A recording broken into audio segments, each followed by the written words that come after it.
à faire pour les 5 ans à venir. La première année, la première phase de mandat, c'était quand même une phase importante. On venait d'arriver, la communauté rurale a évolué en commune. Donc il faut un temps d'adaptation, de changement. Alors par rapport au texte, par rapport aux objectifs, et la première des choses que j'ai voulu régler, c'était que quand on distribuait les fonds de dotation et les fonds de concours, c'était sur des critères qui n'étaient pas du tout objectifs. Parce que je me retrouvais pratiquement derrière beaucoup de communes pour les fonds de dotation, pour les fonds de communes. J'ai pensé que c'était un problème lié à un problème d'équité. Ce n'était pas juste, ce n'était pas acceptable, d'autant plus que j'ai une commune très peuplée. Alors, il fallait régler cette question. Donc, nous avons produit un document pour reposer les critères d'attribution de ces fonds. C'est justement aujourd'hui, et toute la région le sait, nous sommes premiers en fonds de dotation, nous sommes premiers en fonds de concours, dans tout le département de Nioro. Ça, nous l'avons réglé. Donc, on a pris la commune à un niveau inférieur pour la positionner en tête. Et aujourd'hui, tous les programmes, les réformes, des grands projets, c'est dans la commune. Et tout le monde sait que nous avons une commune stratégique, la plus peuplée, électoralement aussi, du département de Nioro. La commune qui a le plus grand nombre d'enjeux économiques, compte tenu de sa position géographique. Et c'est pourquoi d'ailleurs on a réglé ces questions et nous avons réglé pas mal de choses par rapport aux pistes. Vous avez vu la piste Kayemor maintenant, depuis l'indépendance, on n'a jamais eu une piste qui relie les deux communes. C'est déjà fait. Nous avons quand même augmenté le nombre de postes de santé. Nous avons 4 ambulances médicalisées toutes neuves. Nous avons 2 forages additionnels. Nous avons 16 villages déjà électrifiés. Et il y a également 18 en cours. Alors que quand on venait d'arriver, on n'avait que 2 communes, 2 villages électrifiés. Donc nous avons des moulins. Parce que je me rappelle, chaque fois que je faisais la campagne, on me demandait Mbana. Mbana, un matériel d'allègement, bien sûr. J'ai dit, mais il faut demander les moulins. Pour eux, pour les femmes, obtenir un moulin, ce n'était pas facile. J'en ai donné 60. Il y a les fermes agricoles qui sont montées un peu partout, les périmètres agricoles. Il y a des aménagements. Nous avons des digues anti-sel dans la zone de Kersamokouta. Maintenant, il faut s'attaquer aux grands projets de développement. C'est ça le mandat en cours.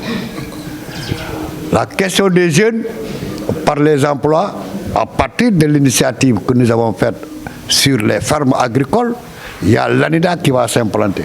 Ils sont déjà venus. Alors, il y a Keindaoui qui est en cours et il y a de très grands projets.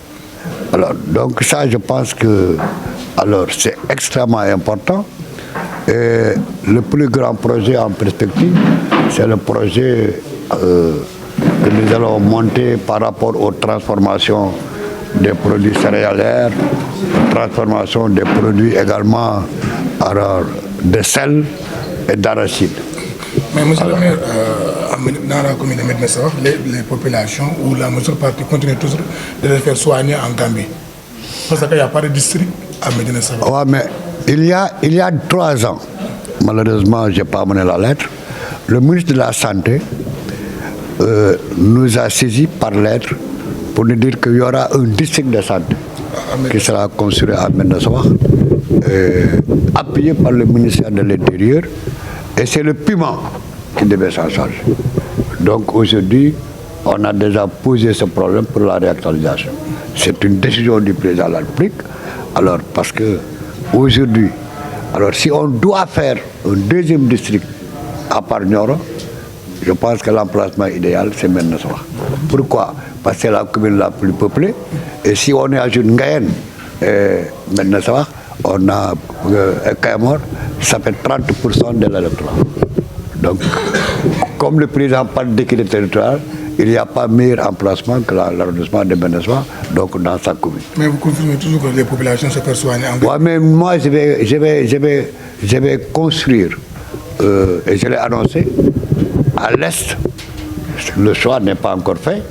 Ce sera peut-être entre Pakala et Tchamen, un poste de santé, neuf, équipé. Ça, c'est la commune à partir du fonds de dotation de cette année, de fonds de concours. Ça, c'est déjà promis. Donc, pour dire, appuyer ce que tu dis, c'est vrai, parce que à l'ouest, c'est bien, mais c'est à l'est où on a un problème de santé. Et je pense qu'aujourd'hui, alors, construire un poste de santé tout neuf avec une ambulance, ça, la commune peut faire parce que nous avons au moins un fonds de concours qui dépasserait les 115 millions. Donc c'est bien possible de faire ça.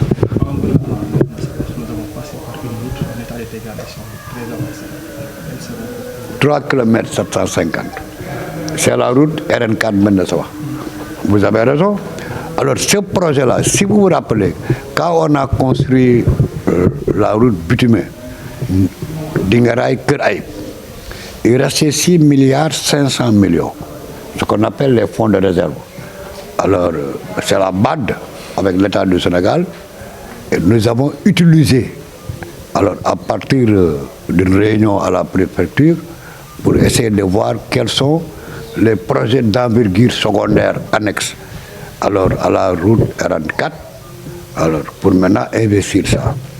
Et nous avions opté pour proposer la route Médina-Sabakh, le bitumage de l'axe Médina-Sabakh RN4.